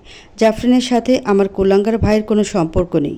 আপনারা যা শুনেছেন সবই ভুল। হ্যাঁ, আমার মা বলেছিল বিয়ের কথা, কিন্তু জাফরিন রাজি হয়নি, তাই তো সে চলে যাচ্ছে দেশ থেকে। অপর পাশ থেকে কেউ একজন বলল, হ্যাঁ, ওই মেয়েটা তখনই রাগারাগি করে বাড়ি থেকে চলে যায়। ওর দোষ নেই, অযথা ওর যাওয়াটা আটকালে এতে মেয়েটার সাথে খারাপ হবে। ও সাহায্য করলে হয়তো সৃষ্টিকর্তা আমাদের মেয়ের প্রতি রহম করবে। আচ্ছা বেশ, আমাদের কি করতে হবে? বেশি কিছু নয়, আপনাদের লিখিত দিলেই হবে যে জাফরিনের প্রতি কোনো অভিযোগ নেই, বাকিটা হয়ে যাবে। মাসুদ যখন এই বিষয় সম্পর্কে জানতে পারল তখন মনে মনে বলল, এই মেয়ে কি চলন্ত সমস্যার মেট্রো রেল? এত সমস্যা কেন তাকে ঘিরেই? মাত্র কয়েক ঘন্টা বাকি আছে, এরপর তাদের বেরোতে হবে। আর এখন কি না এই মেয়ে কেছে ফেসেছে। রাগে তার কপালের দুটো শিরা ফুলে উঠেছে। ভুল হয়েছে একটাই, সেদিন রাতেই তাকে এখানে নিয়ে আসা উচিত ছিল। তার কাজ শেষ হলে ছেড়ে দিতে, অথচ তার প্রতি অমোঘ মায়ায় শেষ হবে কি করে? অ্যামিলিকে সে বলল বিষয়টা মিটিয়ে নিতে, প্রয়োজন হলে টাকা দিয়েও মিটিয়ে নিতে। তখন অ্যামিলি জানালো তার পরিবার থেকেই সব মিটিয়ে নিয়েছি। যাক, তবে মেয়েটার পরিবার এতটাও তবে ফেলনা নয়, সাপোর্ট করার ক্ষমতা তাদের আছে, তবে বিপদ মোকাবেলা করতে জানে ঠান্ডা মাথায়। কিন্তু স্যার, আমার মনে হয় মিস জাফরিন নিজেই সমস্যাগুলো ক্রিয়েট করে। মিস অ্যামিলি, আপনি কি নিজের সমস্যা ক্রিয়েট করে আপনার নিজের শরীরের অংশ পুড়িয়ে ফেলবেন, নাকি এমন একটা মার্ডার কেসে জড়াবেন? দুঃখিত স্যার, আমি পরবর্তী সময়ে আমার শব্দ চয়নে কেয়ারফুল হব। মাসুদ কিছু না বলে উঠে দাঁড়ালো। অ্যামিলি তার পিছনে দাঁড়িয়ে ভাবতে লাগলো, জাফরিন নামের মেয়েটার পিছনে ছায়ার মতন লেগে থাকা এ মাসুদ যে তাকে আগলে রাখছে, যে তার জীবনে জমিয়ে রাখা সব স্নেহ, ভালোবাসা, ইচ্ছে কিংবা অভিমান ঢেলে দেবে মেয়েটার মাঝে, সে কি মেনে নিতে পারবে? কারণ প্রেমিক পুরুষ হিসেবে মাসুদ যে বড্ড অভিমানী প্রজাতির প্রেমিক। জাফরিন বুঝবে তো তাকে? চাপা গুঞ্জনে চারপাশে মানুষ কথা বলছে। এই মাস্টার বাড়িতে কয়েকদিন যাবৎ কারা যেন থাকছে, তাও আবার বিদেশি। আসার পর মাস্টারের সব ঋণ শোধ করেছে। নিত্যদিন বাজার থেকে ব্যাগ ভরে বাজার নিয়ে আসে। বাড়ির বাইরে দাঁড়ানো থাকে সারি করে দামি গাড়ি, সব বিদেশি লোকজনের মতন লাগে। আবার সেদিন বারান্দায় মাস্টারের বড় মেয়ের সাথে এক ছেলেকে দেখেছে পাশের বাড়ির লোক, পুরো যেন সিনেমার নায়ক নায়িকা। এমন ভঙ্গিতে দাঁড়িয়েছিল তারা। মাস্টার কি বড় মেয়ের জন্য বিদেশি পাত্র ঠিক করেছে? মাস্টার এই সুযোগের অপেক্ষায় ছিলেন। তিনি চায়ের দোকানে বসেছিলেন অনেকের সাথে। দীর্ঘ কয়েক বছর পর এখানে বসা। তার জন্ম হয়েছে যুদ্ধের বছর। এই এলাকার সবার কাছে সে মাস্টার নামেই বেশি পরিচিত। অন্যের সন্তান মানুষ করলেও করতে পারেনি নিজের সন্তান, কারণ ছেলেটা অল্প বয়সে জুয়ারিদের খাতায় নাম লেখায়, বারবার জেলে যেত, আর তাকে ছাড়াতে মাস্টার ধার দেনা কিংবা সুদে টাকা নিত। এইভাবে যখন ঋণের বোঝা বাড়ল তখন আর বসা হতো না চায়ের দোকানে। 5টা টাকাও যে অনেক ছিল তখন, কিন্তু এখন ঋণ নেই, তাই বসেছে এখানে। সবাই যখন জিজ্ঞেস করলো তখন সে বলল ছেলেটা নাকি তার ভাতিজা লাগে। তার বাবা বিদেশে বিয়ে করেছে সেই ঘরের ছেলে, দেশে এসেছে তাদের নিতে, কিন্তু সে বিশ্বাস পাচ্ছে না। অপরদিকে সে তার ঋণ শোধ করেছে, তাও বিশ্বাস পায় না। ঘরে জোয়ান যুবতী মেয়ে নিয়ে থাকে, তাই তারা যদি সাহায্য করে ওই ছেলের সাথে বিয়ে দিতে তাহলে বেশ উপকার হতোই তার। তোমাদের তো নিয়ে যেতে চায়, আর জোর করলে কি রাজি হবে? তোমরা ভাইরা আমারে এটুক সাহায্য করবা না? এ ছেলে যাওয়ার পর কেউ আমার মেয়েরে বিয়ে করবে? কোনো সম্বন্ধ আসবে? এমনিতেই আমার পোড়া কপাল। আর তাছাড়া একবার ভাবো, বিদেশে এত ধনী লোক শুনলাম কোম্পানি আছে। আমার মেয়ে যদি এর বউ হয় তাহলে গ্রামবাসীর জন্য কিছু করব না? অবশ্যই করবে, আমি বলতেছি করবে। তাহলে এখন কি করা যায়? এই ছেলে বাংলা এত বোঝে না। আর আজ রাতেই তোমরা সবাই আমার বাড়ি আসো, জোর করে ধরো তারে। বিয়ে না করতে চাইলে জোর করবা, সব তোমাদের হাতে। কিন্তু আমি কিছুই জানি না, মনে থাকবে? আচ্ছা, তবে রাতে আমরা আসতেছি। তুমি পারলে মিষ্টির ব্যবস্থা করিও। বিয়ে দেওয়ার দায়িত্ব আমাদের। সূচনার বাবা মা জাফরিনের বিরুদ্ধে দেওয়া স্টেটমেন্ট তুলে নিয়েছে। এটা শুনে এক দফা বিরক্ত হলেন বড় আপা শাশুড়ি। তিনি ইচ্ছে করে সেদিন বারবার ছোট ছেলের সাথে জাফরিনের নামটা নিয়েছেন, যেন হুট করে কোনো ব্যক্তি শুনে এটাই ধারণা করতে বাধ্য হয় যে জাফরিনের সাথে সূচনার স্বামীর অনৈতিক সম্পর্ক ছিল, যেটা সহ্য না করতে পেরে মেয়েটা আত্মহত্যা করেছে। যেহেতু জাফরিনের আগেও বিয়ে ভেঙেছে, তাই মানুষকে এটা বিশ্বাস করানো সব থেকে বেশি সহজ ছিল। এমনটা হয়েও ছিল, কিন্তু নিজ বড় ছেলের কারণে আজ ছোট ভাইয়ের ভবিষ্যৎটা নষ্ট হয়ে গেল। সে তো নিজেরটা ভালোই বুঝে নিয়েছে। লাখ লাখ টাকার সম্পত্তি পেয়েছে শ্বশুর বাড়ি থেকে, কিন্তু যে ছোট ভাইটা একটু সুখের মুখ দেখবে তখন বড় ভাই নিজের আপন ভাই শত্রু হয়ে গেল। ছোট ভাই যদি টাকা পয়সার সঠিক ব্যবহার করে তার থেকে বেশি টাকার মালিক হয়। এই কারণে সে নিজের শালিককে তার ভাইয়ের সাথে বিয়ে দিল না বলে তীব্র ধারণা নিয়ে বসে আছেন বড় আপার একমাত্র শাশুড়ি। জাফরিনের অভিযোগ তুলে নেওয়া হয়েছে সেটা তিনি জানতে পারেন বেলা 10টার দিকে, কিন্তু তার মাথায় বাজ পড়ল সেই সময় যখন তিনি জানতে পারলেন যদি তারা লিখিত না দিত তাহলে জাফরিন বিদেশে যেতে পারত না যতদিন না কেস চলত। এমনটা শুনে তার জ্ঞান যায় যায় অবস্থা হয়ে গেল। এতক্ষণে তো সবাই বেরিয়েও গেছে এয়ারপোর্টের উদ্দেশ্যে। ছোট ছেলেটার মুখের দিকে তাকিয়ে কান্না আটকে রাখতে পারল না সে। আঁচলে মুখ ঢেকে ফুপিয়ে কাঁদতে লাগলো তার জনমদুখী ছেলের জন্য। বড় আপা তার জন্য সকালে নাস্তা নিয়ে যেতেই সেগুলো নিয়ে যেতে বলল। তাকে আরও কড়াভাবে হুমকি দিয়ে বলল, আমার সংসারের তুমি এত বড় ক্ষতি করবা জানলে কোনো দিন তোমারে এই সংসারে আমি আনতাম না। তুমি আমার ঘরের ধারে কাছে আসবে না, যদি আসো তাহলে আমি গলায় দড়ি দিব। গ্রামবাসী প্রস্তুতি নিয়ে এসেছে আজ মাসুদের সাথে মাস্টারের মেয়ের বিয়ের জন্য। কেউ ঝামেলা জড়াতে চায়নি, কারণ তারা দেখেছে ওই বাড়ির সামনে যে কয়েকজন কালো পোশাকধারী লোক দাঁড়িয়ে আছে তাদের মধ্যে কয়েকজন সাথে নিয়মিত পুলিশ যোগাযোগ রাখছে। তাছাড়া ছেলেটাকে দেখেও মনে হয় না যে সে এত সহজে সবার কথা মেনে নিয়ে বিয়ে করবে। এই মাস্টারের উপকার করতে গিয়ে শেষমেশ বিপদে পড়বে নাকি? এর চেয়ে ভালো দূর থেকে তামাশা দেখবে। আর যদি সত্যি লাভবান হওয়া যায় তবে শেষ সময় গিয়ে দাঁড়াবে তাদের কাছে। দলের নেতা বারবার সবাইকে বুঝিয়ে সে বাড়িতে নিয়ে যাচ্ছে। কাকে কি বলতে হবে, কে কি করবে। তারা সবাই যখন বাড়িতে প্রবেশ করলো তখন পূর্ব পরিকল্পনা অনুযায়ী মাস্টার এগিয়ে এসে জিজ্ঞেস করলেন, আরে আপনারা সবাই কোনো প্রয়োজনে? প্রয়োজন তো অনেক মাস্টার, কিন্তু কথা হলো তোমার বাড়িতে এক যুবক পোলা দেখি, সে কে? দীর্ঘ শ্বাস ফেলার ভঙ্গিতে মাস্টার বললেন, সে তো পরিচয় দিতেছে আমার বাবার নাতি হিসেবে। মানে আমার বাপে নাকি বিদেশে আরেকটা বিয়ে করেছে, সেখানের ঘরে যে ছেলে হয়েছে তার ছেলে। কোনো বিদেশি মানুষ কি কইল আর বিশ্বাস করে নিছ? মাস্টার তোমারে বুদ্ধিমান জানতাম, তুমি এত বড় একটা ভুল কেমনে করলা? আর এই ছেলেরে তুমি বাড়িতে থাকতে দিছো যখন ঘরে তোমার যুবতী মেয়ে আছে? না, এটা মেনে নেওয়া যায় না। ভাই আপনাকেও পায়ে ধরি, আমার মেয়েরে এমন অপবাদ দিয়েন না। ওর বিয়ে শাদী হবে না, আর আমরা তো ওই ছেলের সাথে বিদেশ যাইতেছি। বিদেশ যাইতেছো যাও, আমাগোর কোনো আপত্তি নেই, কিন্তু এইভাবে অবিবাহিত মেয়েকে সাথে নিয়ে ওই ছেলের সাথে যাবা, এটা তো আমাগোর আপত্তি আছে। কি বলো সবাই? ভিতর বাড়ি থেকে সবাই বেরিয়ে এসেছে। এমন কথা শুনে চিন্তার ভাঁজ পড়ল বাড়ির গিন্নির কপালে। মাথায় আঁচল তুলে দিয়ে সে জিজ্ঞেস করলো, আপনারা কি বলতে চাইতেছেন? ভাবি সাহেব, আমরা চাইতেছি ও পোলায় যেহেতু আপনাদের নিয়ে বিদেশ যাইতেই চাইছে, তাহলে কেন আপনার মেয়ে সুচিত্রাকে বিয়ে করিয়ে নিয়ে যাক। আমরা গ্রামবাসীরাও একটু শান্তি পাবো, আর 5 গ্রামের মানুষ কিছু বলার আগে ভেবেচিন্তে বলবে। আরে কে আছিস, যা ওই ছেলেরে ডাক দিয়ে নিয়ে আয়। কথোপকথন সবটাই বেশ ভালোভাবে বুঝতে পারল এমিলি। নিজের গায়ে শাল জড়িয়ে সে বেরিয়ে এলো মাসুদের জন্য বরাদ্দকৃত ঘর থেকে। এই সময়টুকু সে ছিল মাসুদের স্পর্শের সাথে। যে মেয়েকে তার সাথে ছায়ার মতন থাকে কিন্তু তাকে স্পর্শ অবধি করতে পারে না, সেই মেয়ের মনের ভিতরের অস্থিরতা অন্য কোনো মানুষ আন্দাজ করতে পারে না। গতকাল রাতে মাসুদ বেরিয়ে গেছে এই বাড়ি থেকে। তার উপর দায়িত্ব দিয়ে গেছেন পুরো পরিবার নিয়ে যথাযথ সময়ে এয়ারপোর্টে প্রবেশ করার। মাসুদের মনে হচ্ছিল জাফরিন নামক মেয়েটা আবারও কোনো বিপদে পড়বে।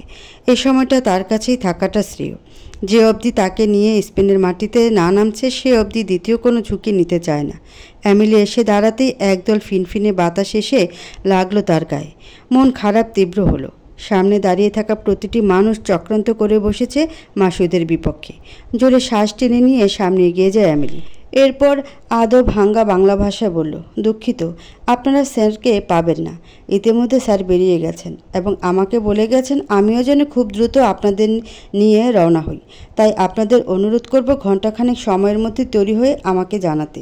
গ্রামবাসী অবাক চোখে তাকিয়ে রইল মাস্টারের মুখের দিকে। তারা হতাশ হয়ে ফিরে গেলেন নিজ গন্তব্যে।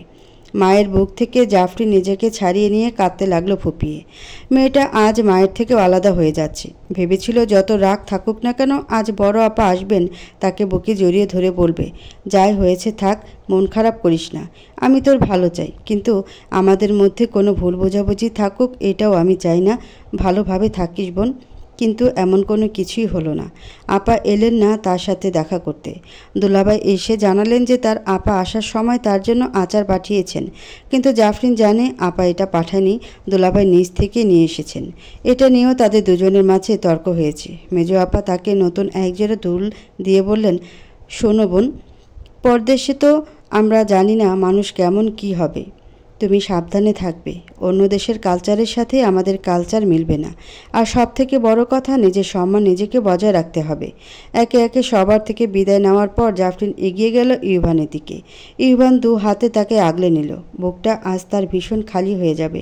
তার মাথায় হাত বুলিয়ে দিয়ে বলল, সুযোগ পেলেই আমি যাব তোর সাথে দেখা করতে। ওখানে আমার এক বন্ধু আছে, আমি তাকে জানিয়েছি যে কোনো বিপদে তুই তার সাথে যোগাযোগ করতে পারবি। আর হ্যাঁ, ওখানে পৌঁছাতেই তুই প্রয়োজনীয় সকল জিনিসপত্র পেয়ে যাবি, সাবধানে থাকবি। সবার থেকে বিদায় নিয়ে ভেতরে প্রবেশ করলো জাফরিন। স্পেশাল পারমিশনে ফ্লাই করার আগ অবধি তার সাথে থাকবে ইউভান। ওয়েটিং সিটে বসে জাফরিনের দিকে কফি এগিয়ে দিয়ে সে বলল, ভয় পাসনি, আমি জানি তুই কিসের জন্য যাচ্ছিস। তোর ইচ্ছে এবং কাজ সফলভাবে হোক, এটাই কাম্য। বাবার মৃত্যু স্বাভাবিক ছিল না। আমার তার ময়নাতদন্তের রিপোর্ট চাই। তুমি কি ব্যবস্থা করে দিতে পারবে? এটা নির্ভর করবে কোম্পানির লোকের উপর। যদি তারা ডাক্তারকেই সরিয়ে দেয় বা ডাক্তার নিজেই তাদের মদত দেয় তাহলে সম্ভব নয়। আমি সবটা জেনেই ফিরব। আর না ফিরলে তুমি তো জানোই তোমাকে কি করতে হবে। হাতের যত্ন নিস, এখানে ইনফেকশন হতে দিস না কিন্তু। কথাগুলো শেষ করেই শক্ত হাতে জড়িয়ে নিল তার বোনের হাত। দূর থেকে বসে সবটা দেখে ক্রোধের দৃষ্টিতে তাকিয়ে রইল মাসুদ। প্রিয় বস্তুটার আশেপাশে কাউকে সহ্য না করার এক অসহনীয় অনুভূতি হচ্ছে তার। সে কি সত্যি এই মেয়েটার প্রেমে পড়েছে? শাশুড়ির থেকে এমন অপমান সহ্য করতে পারল না। নিজ রুমের দরজা বন্ধ করে ফুপিয়ে কেঁদে চলল সে। বিবাহিত জীবনের এতগুলো বছরে তাকে কেউ কোনোদিন এতটা অপমান করেনি। নিজ ঘরে বসে দেয়ালের দিকে তাকাতেই দেখতে পেল টাঙানো ছবিটা। হাস্যোজ্জ্বল চোখ মুখে তাকিয়ে আছে জাফরিন। তার দুই গালে চুমু দিচ্ছে নিজ দুই সন্তান। ছেলের জন্মদিনে তোলা ছবিটা। জাফরিনের মুখটা দেখে তার ভেতরে কষ্টগুলো আরও দুমড়ে মুচড়ে উঠেছে। এই মেয়েটা নিজ সন্তানের থেকে কোনো অংশে ভালো কম বাসে না সে। তবে কিভাবে মেয়েটা তার কথা মানল না? পর মুহূর্তে মনে হলো, আদৌ কি মেয়েটা সুখী হতো এই সংসারে? লোকে তাকে যত কথাই বলুক না কেন, সে তো জানে তার এই সংসার কতটা সুখের। সূচনা কেন মারা গেল? নাকি তাকে মরে যেতে বাধ্য করা হয়েছে? কি দোষ করেছিল মেয়েটা? মানুষ হিসেবে সবার কিছু চাহিদা রয়েছে। ভালোবেসে নিজ স্বামীর কাছাকাছি যেতে চাওয়াটা কি খুব ভুল ছিল? যে পুরুষ তার এবং স্ত্রীর মাঝের এই গোপন সময়ের কথা মাকে বলে মেয়েটাকে নিয়ে তামাশা করতে পারে, সে পুরুষ কি পারত তার বোনকে সুখী করতে? তাকে কি আদৌ ভালোবাসত? হৃদয়ের অন্তঃসত্ত্বা বলে ওঠে না, কখনোই না। তার কাছে ছোট্ট ফুলটা কোনোভাবেই মানসিক শান্তি পেত না। সে যে নরপিশাচ, যে স্বীয় স্ত্রীর সম্মান নিজ ঘরের দোরগোড়ায় এনে তামাশার বস্তু বানিয়েছে। তার কাছে প্রতিটি মেয়েই সমান থাকত। এবার তার নিজের প্রতি নিজের ঘৃণা হতে লাগলো। শাশুড়ির কথায় কত বড় ভুল আবদার করে বসেছিল সে। ভাগ্যিস তার এই আবদার নয়, ভুল আবদার কেউ মেনে নেয়নি। জাফরিন এক বুক মন খারাপ নিয়ে চলে গেছে। এখন সে আর কাঁদতে কাঁদতে তার বুকে এসে মাথা রেখে বলবে না, বড় আপা, আব্বা কই গেল? আব্বা আমাদের এতিম করে কেন গেল? মেয়েটা হয়তো এই সময় এয়ারপোর্টে দাঁড়িয়ে আছে। আগলে ধরে তাকে কাছে টানা হবে না। কে জানে ভাগ্যে আছে কি না মেয়েটার সাথে দেখা। জাফরিনের হাতের পোড়াটা নিয়েও বেশ চিন্তিত হলো সে। ইউভান বলেছিল তার সার্জারি প্রয়োজন। কে জানে এখন কোন অবস্থায় আছে। বাইরে থেকে আসা কান্নার শব্দে ধ্যান ভঙ্গ হয় তার। কণ্ঠ শুনে মনে হচ্ছে তার ছোট মেয়েটা কাঁদছে। দ্রুত পায়ে দরজা খুলে বেরিয়ে এসে দেখল রক্তারক্তি অবস্থা। মেয়েটার দাঁতে লেগে ঠোঁট কেটে গেছে অনেকটা। মেয়েকে কাছে টেনে নিবে এমন সময় তার হাত থেকে ছো মেরে নাতনিকে নিয়ে গেলেন তার শাশুড়ি। কোলে তুলে নিতে নিতে বললেন, আমাকে ওয়াদা করছিলা তোমার বোনের সাথে আমার বাপের বিয়া দিবা, কিন্তু তুমি রাখো নাই। এখন তার শাস্তি তোমার পোলাপাইন পাইতেছে। কেমন মা তুমি? বোনের স্বার্থ দেখতে গিয়ে নিজের সন্তানের উপর মৃত্যুর অভিশাপ ডেকে আনতেছ। আম্মা, আপনি অতিরিক্ত কিছুই বলিয়েন না। আপনি যেমন আপনার সন্তানের কথা ভাবতেছেন, আমার আম্মাও তার সন্তানের কথা ভাবছে। সে না চাইলে, আমার বোন রাজি না থাকলে আমার মুখের কথাতেই আপনার বেয়াদব ছেলের কাছে তারে বিয়ে দিবে? কি বললা তুমি? বিস্ফোরিত চোখে তাকিয়ে জিজ্ঞেস করলেন ভদ্রমহিলা। কিছুটা কাঁপানো গলায় বড় আপা উত্তর দিলেন, ছোট যদি ওর বউয়ের কথা আপনার কাছে না বলতো আর আপনি যদি এতটা বাজে ভাষায় সূচনাকে কথা না শোনাতেন, ওর মা বাবারে ডেকে এনে অপমান না করতেন, তাহলে ও আত্মহত্যা করতো না। কেমন পুরুষ আপনার ছেলে যে নিজের বউয়ের চাহিদাই মেটাতে পারতো না, আর সেটা ডাক ঢোল পিটিয়ে বলে বেড়াতো বউয়ের চাহিদা বেশি। সজোরে থাপ্পড় বসিয়ে দিল পুত্রবধূর গালে। রাগে ফোঁসফোঁস করে বললেন, বেয়াদব, এই মুহূর্তে আমার বাসা থেকে বেরিয়ে যাবি তুই। কিসে তোর এত অহমিকা? বেশ আম্মা, আজ আসুক আপনার ছেলে, আমি চলে যাব, আমার কিছুতেই কম নেই। কিন্তু আজকের এই কাজের জন্য আপনি ভবিষ্যৎ আপনাকে কাঁদাবে। মনে রাখবেন, অন্তত সে মরা মেয়েটা রুহের হায় লাগবে আপনার। অ্যানাউন্সমেন্ট শুনে উঠে দাঁড়ালো জাফরিন। উত্তেজনা নাকি ভয় বোঝা গেল না, তবে তার পুরো শরীর মৃদু কাঁপছে। জাফরিন ইউবানের হাত শক্তভাবে জড়িয়ে ধরে বলল, ভয় লাগছে দাদা ভাই, আমি যাব না, মায়ের কথা মনে হচ্ছে। না যেতে চাইলে বেশ যাবি না, কিন্তু ভয় পাওয়ার কিছুই নেই। আমার কান্না পাচ্ছে যে, আমি কি করব? কাঁদবি, সব কষ্টকে চাপা থাকতে দিতে হয় না, কিছু কষ্টকে চোখের পানির সাথে বইতে দিতে হয়। মাকে দেখে রেখো, আর বড় আপার খোঁজ নিও। কথায় আছে, ঝোঁকে বাঙালি, আপা ওরকম, তাকে আলাদা করে দিও না। আর মেজো আপা যতই নিজেকে শক্ত মনের মানুষ বলুক না কেন, ঘরে দরজা দিয়ে নীরবে কাঁদতে জানে সে। তোকে এত কথা চিন্তা করতে হবে না, তুই আমার কথা শোন। ওখানে আমার একজন কলিগ সম্প্রতি গিয়েছেন, তোর ব্যাপারে সব জানে। পৌঁছে তোর কাজ হবে সময় সুযোগ বুঝে হাতে ট্রিটমেন্ট করানো। আমি সময় হলেই তোকে দেখতে যাব রে বোন। জাফরিন দু হাত জড়িয়ে ধরে তার ভাইকে।